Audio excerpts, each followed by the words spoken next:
सतयुग, त्रेता युग, द्वापर युग और कलयुग, इन सभी युगों में मनुष्य की प्रवृत्ति, स्वभाव, प्राथमिकताएं और चरित्र में बहुत बदलाव आए हैं। उदाहरण, असत्य बोलना, किसी के विषय में गलत सोचना जैसी बातें सतयुग में पाप होती थी, लेकिन कलयुग में सामान्य है।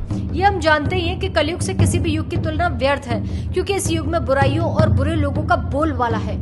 कलयुग का एक एक लक्षण हमारे शास्त्रों में पहले ही बताया जा चुका है। दोस्तों, महाभारत के समय के महामहिम भीष्म पितामह, जो सबसे अनुभवी ज्ञानी थे, उन्होंने युधिष्ठिर को 10 महापापों के बारे में बताया था। भीष्म पितामह द्वारा बताए गए ये पाप 3 श्रेणियों में विभाजित है। इनमें 3 पाप शरीर पर, 4 वाणी पर और 3 मन पर आधारित है। शरीर द्वारा होने वाले महापापों में सर्वप्रथम है हिंसा करना। पूरी पृथ्वी पर पाए जाने वाले जीवों में किसी सूक्ष्म से सूक्ष्म जीव के साथ भी शारीरिक हिंसा या उसे शारीरिक क्षति पहुंचाना सबसे अधिक शर्मनाक है। शरीर द्वारा किए जाने वाला दूसरा महापाप है चोरी करना। अपने लोभ की संतुष्टि के लिए किसी दूसरे के धन और संपत्ति को हड़पना और किसी को असहाय छोड़ देना अत्यधिक बुरे परिणाम देता है। इसी श्रेणी में आता है तीसरा महापाप, व्यभिचार। कलयुग में चरित्रहीन व्यक्तियों की संख्या बहुत ज्यादा है। जो लोग शारीरिक संतुष्टि के लिए अपना और दूसरों के वैवाहिक जीवन का विनाश करते हैं, वो इस पाप के भोगी होते हैं। कलयुग के महापापों की दूसरी श्रेणी है वाणी, जिसके अंतर्गत 4 महापाप आते हैं। इस श्रेणी में पहला है दूसरों के प्रति अभद्र भाषा का प्रयोग। वाणी ही चरित्र का परिचय देती है। हमारी वाणी ही हमारे विचारों और हमारा पालन पोषण कैसा हुआ है इन तक पहुंचने का द्वार है। दूसरा है अनर्थ बोलना, अर्थात किसी के लिए गलत शब्दों का प्रयोग करना।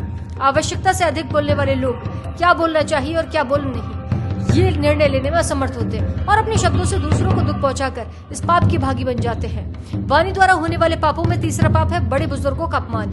महाभारत में उल्लेख है कि अपने से बड़ों का अपमान करना मृत्यु के समान है, लेकिन दुर्भाग्यवश कलयुग में ये बहुत ही सामान्य सा व्यवहार है। वाणी द्वारा चौथा महापाप है असत्य। असत्य बोलने का अर्थ है दूसरों के साथ साथ खुद को भी धोखे में रखना। इसके अतिरिक्त असत्य वाणी हमारी आत्मा को भी दुख पहुंचाती है। कलयुग के महापापों की तीसरी श्रेणी है मन के द्वारा किए जाने वाले पाप, जो महाभारत के अनुशासन पर्व में उल्लेखनीय भी है। इसमें पहला है किसी के प्रति मानसिक हिंसा, किसी के बारे में गलत सोचना। इसी श्रेणी में आता है दूसरा पाप, किसी को नुकसान पहुंचाने की धारणा रखना। तीसरे प्रकार का पाप आता है जो भीष्म पितामह ने युधिष्ठिर को बताया था, वो है वासना, किसी के प्रति वासना की भावना या घृणित विचार रखना। तो दोस्तों, कलयुग में जहां प्रत्येक कदम पर खतरा है, हमें प्रयास करना चाहिए कि अनजाने में भी किसी को हमारे कारण कोई कष्ट न हो। अगर आपको ये वीडियो अच्छी लगी हो तो चैनल को सब्सक्राइब जरूर करिएगा।